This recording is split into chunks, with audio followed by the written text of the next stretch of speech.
Bill 169, the PCB Guys.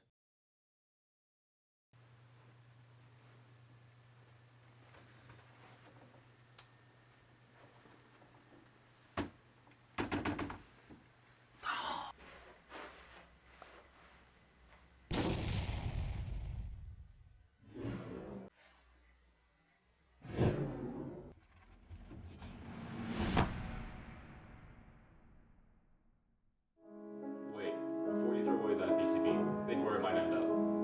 Many PCBs disposed in landfills end up leaching dangerous chemicals like mercury into the water and ecosystem.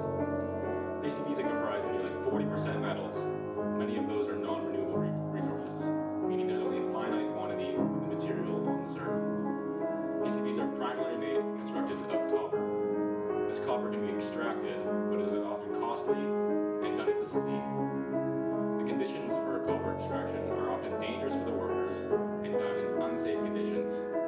We need a way to address this difficulty in extracting the copper and to find a safer method of doing so.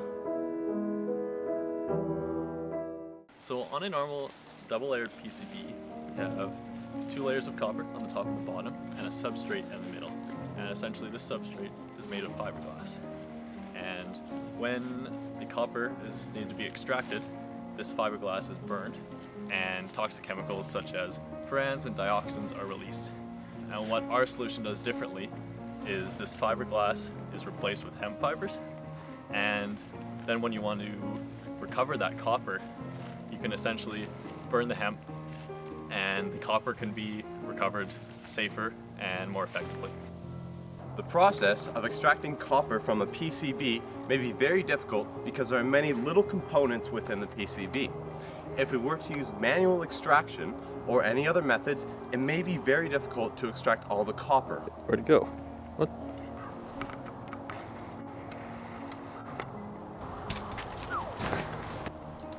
However, our method for extracting the copper includes a process called pyrometallurgy.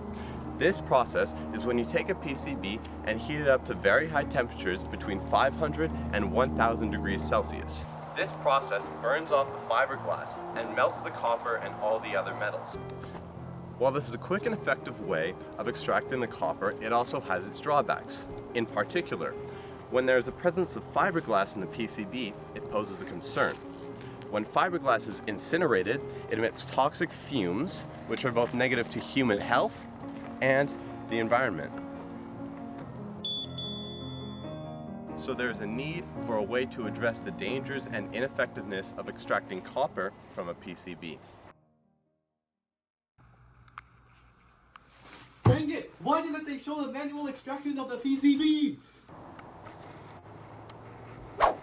You said you want to see me manually extract the copper? Safety glasses on!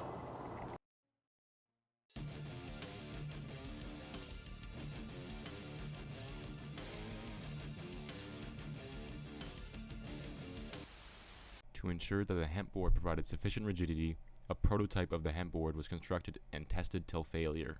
Both the hemp and the fiberglass boards withstood 70 pounds of load before failing.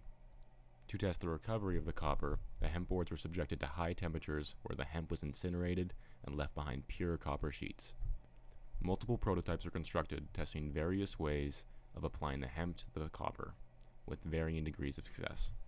The most successful prototype used a back and forth design where the hemp fibers were laid in parallel side by side. We chose to look at costs and benefits from a company perspective, where costs are positive monetary value and benefits are negative. And we estimated as a company that we're going to be producing about 100,000 PCBs over a 5-year span. And these PCBs are essentially going to be 100 square inches and about half a pound, and that our hemp farm where we're growing our hemp is going to be about 100 acres.